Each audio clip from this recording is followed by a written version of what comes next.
Now, global entrepreneurship development drives economic growth by fostering innovation, creating jobs, and empowering communities. Though trends vary significantly by income level, with a rebound in new business registrations seen worldwide in 2021 after the COVID-19 pandemic. International development organizations and government support entrepreneurship through various programs and policies, recognizing its role in achieving global sustainable development.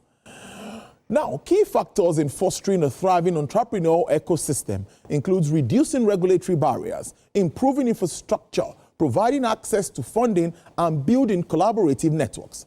The Global Entrepreneurship Festival is the world's largest entrepreneurship event held annually that aims to also celebrate and catalyze entrepreneurship, advance the United Nations Sustainable Development Goals, and position Africa businesses globally. It features conferences, leadership forums, networking sessions, bringing together business leaders, entrepreneurs, and policymakers to foster innovation, collaboration, and investment. Well, let's talk more about this. And I have two guests already seated.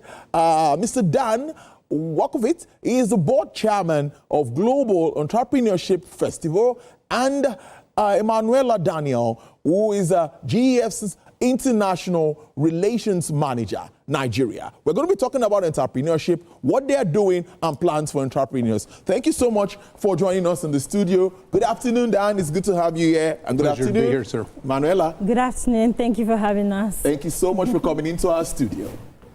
I think I should start, ladies first. Let me start with her. Now, what do you think about creating spaces of dialogue now generally between business leaders, innovators, and of course, this critical point in time? Okay, so I think it's very, very crucial. And I will say this because, as you know, the world is changing rapidly. One of my favorite quotes is, the world is changing, and of course, failure to adapt is failure to exist. So definitely any platform which basically pushes or creates avenues where collaborations, conversations, dialogues can happen between business leaders and innovators, it's something that we should definitely support with our full force. And of course, these entrepreneurs, these innovators, they are the young minds, they are the ones with the new ideas, the young ideas, the innovations. So the business leaders, putting them in the same room to be able to have meaningful conversations, it only drives sustainable impact.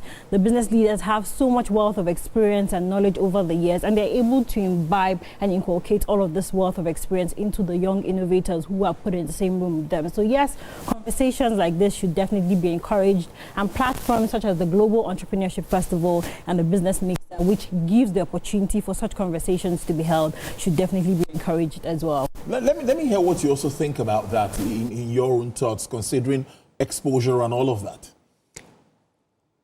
My first trip to Africa was last August to Nigeria. I immediately fell in love with Nigeria and thus Africa.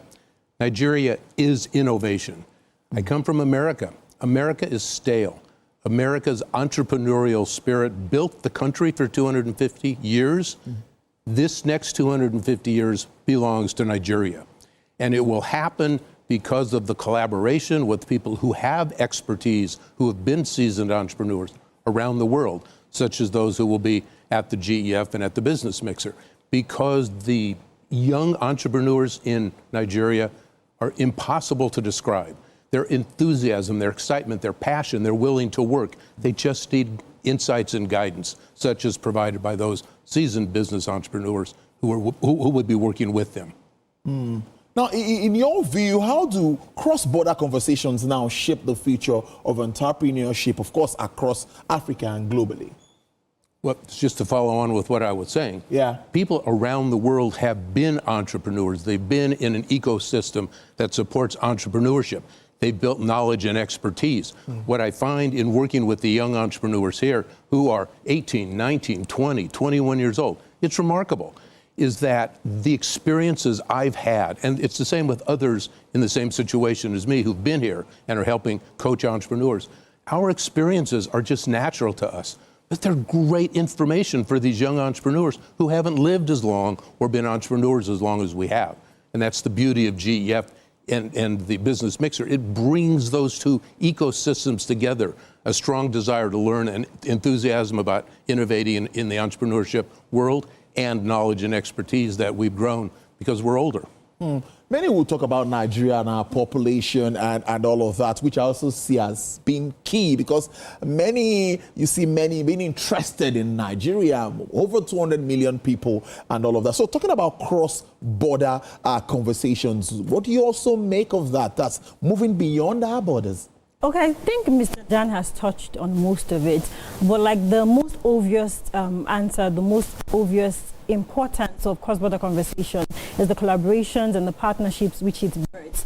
But apart from that, what you find out is that these entrepreneurs are able to learn from diverse markets. So it's not just about what is happening within Nigeria, but they're able to also see what's happening out there, some of the challenges that other business owners across the world encounter, how they overcome some of these challenges. And what happens is that they bring it and inculcate in what they're doing, and they're able to learn from that and grow their business. Yes. So do you think global networking opportunities can influence our local businesses grow and, of course, scale up? Definitely, absolutely. I mean, apart from the perks of global networking opportunities, which comes from funding, access to funding, and of course, access to mentorship, which helps any business grow. There's also the idea of changing the perspective of these young entrepreneurs and these young people, and they're able to really understand and see things outside from their comfort zone, outside what they're doing, see some of the innovations that are being put out there and that are being used to be able to make business easy, to create ease of business. So it's definitely important, networking opportunities, and of course, as we have already mentioned, platforms which encourage networking opportunities, such as the Global Entrepreneurship Festival, can really never be understated or overemphasized, because it's so crucial, it's so important, and it helps the businesses grow, especially the small businesses.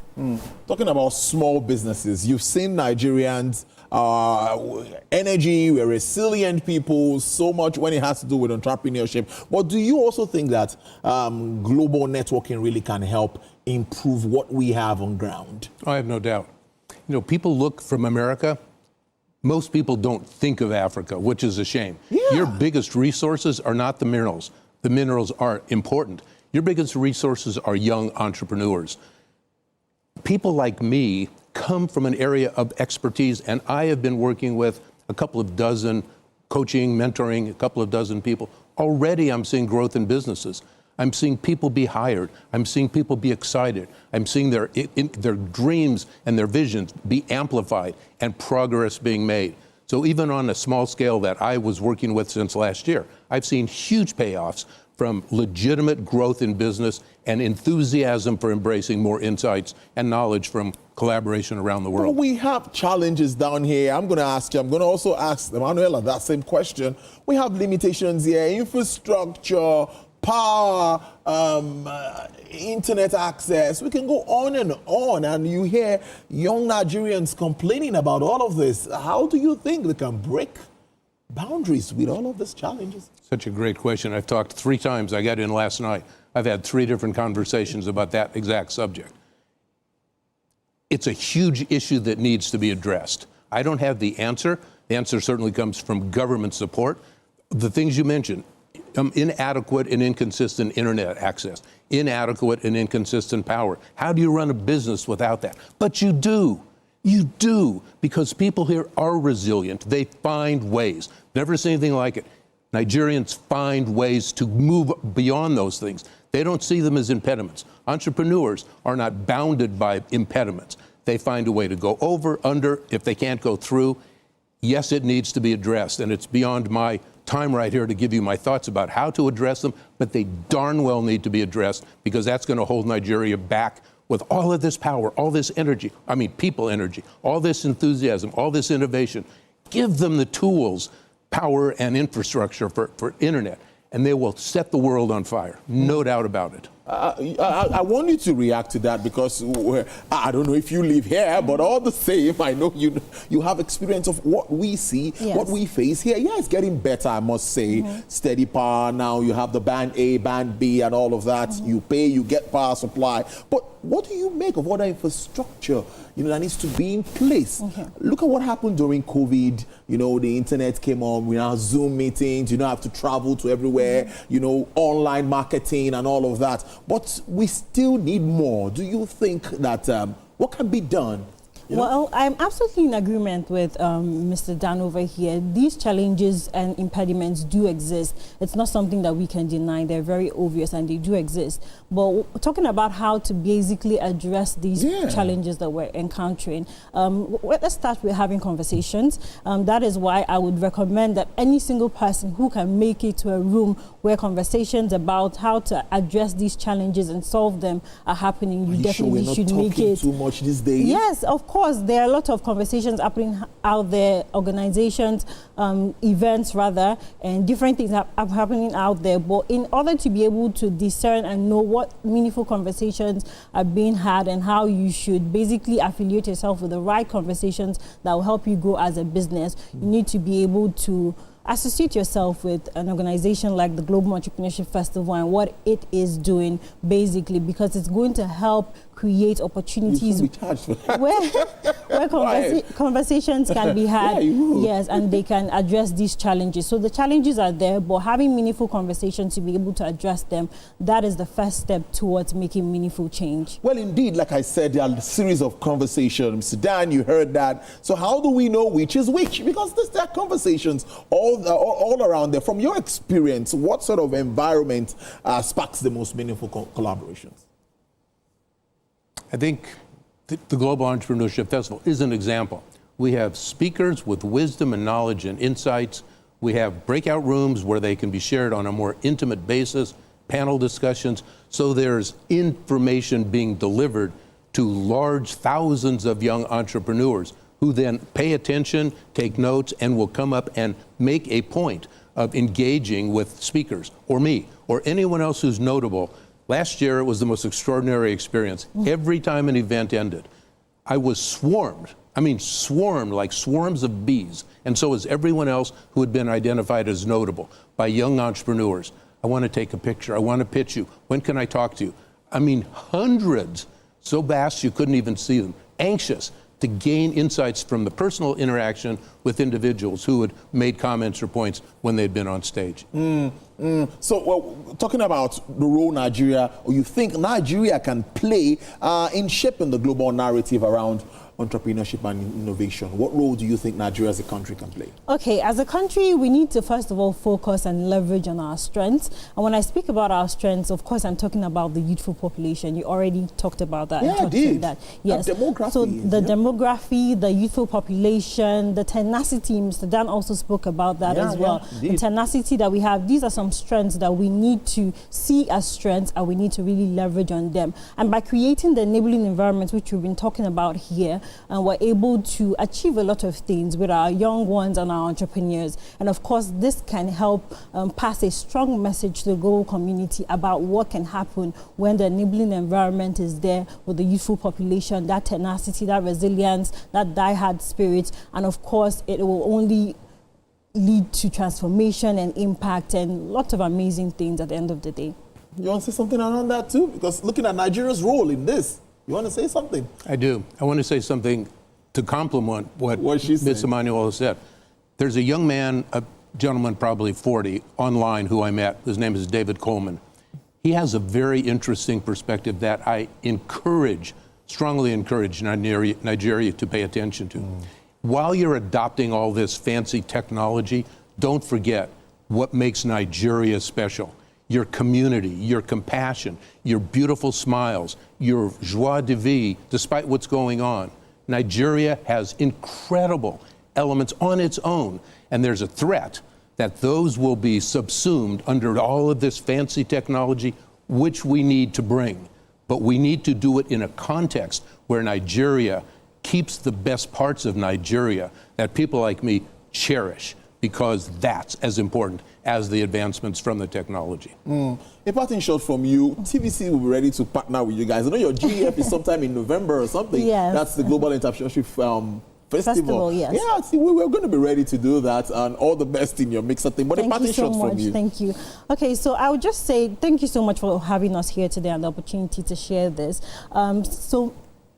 From my own perspective, as a young entrepreneur myself, I would say that... Has it been challenging? Yes, it has been challenging. But as I always say, when you find yourself in the right environment, the right space, it can only help you propel and overcome some of the challenges. They are inevitable. We cannot do away with them. Yeah. But finding yourself in the right rooms, the right spaces, that is the way to go towards success. The right conversation. Yeah, so find yourself in the right rooms and have the right conversations.